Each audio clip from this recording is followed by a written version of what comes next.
I like to sit in the aisle seats on airplanes. You too? And often on airplanes, I play the same game you do. As people are getting on board, I'm trying to guess who's sitting next to Michael today. And a beautiful woman walked on the plane, starts walking down the aisle, and I thought, I wonder if it's her.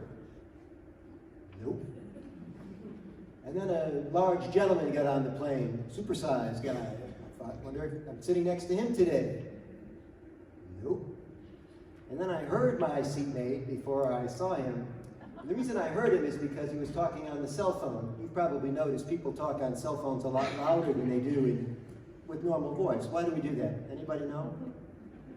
So I heard him approach my seat. He's talking to a child apparently, and the child is being left home, and daddy's traveling. So he's explaining to the son. You're nodding your head like you go through this yourself. He's explaining to his son why he's traveling. And then he stops at my row, and because he's talking to his son, he simply says to me, which I take to mean, I'm seated next to you. So I stand up to clear the way for him to get in. He's got an overhead that he shoves into the bin upstairs. He's got another bag that goes underneath, and I see the luggage tag on both of the items. I recognize the name of the company that he works at. I'm flying out of Detroit Metropolitan Airport. He apparently works in Michigan, so I see the luggage tags. Little information, okay, good.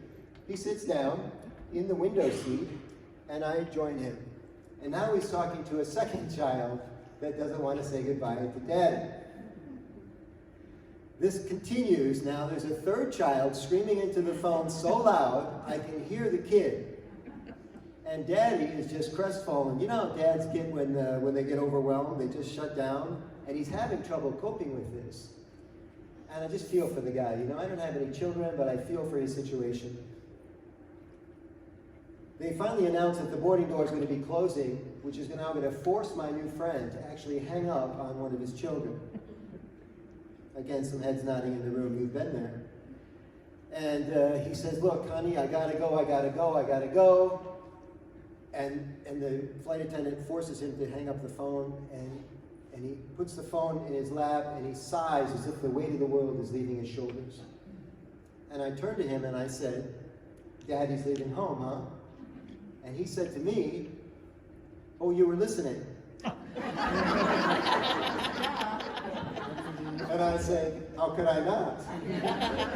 And he said, yeah, my kids do not like it when I leave home. I said, how many children do you have? He says, 3. I said, how old are they? He said, 4, 5, and 7. I said, wow, what are their names? He said, well, we gave them S names. Sandy, Sally, and Scotty. Scotty's the oldest, and he was the one that was crying the loudest. I said, I can't imagine, man, it's tough.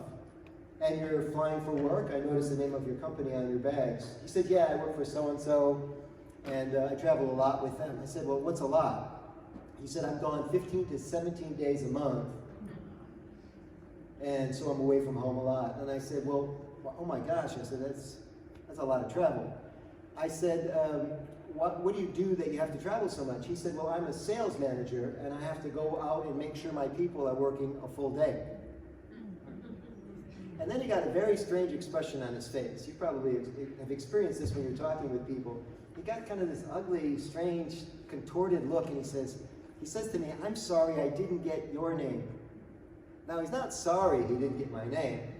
He's sorry he's given a complete stranger so much personal information. And now it's time to play catch up. So he says, I'm sorry I didn't get your name. And I held out my hand first because I read a long time ago that the person who holds out their hand first has influence in any interaction. And I said, my name's Michael Angelo Caruso. He started shaking my hand and he said, Michael Angelo Caruso, that's a fantastic name. I said, he said to me, what do you do for a living? I said, well, I teach sales managers how to get their people to work a full day.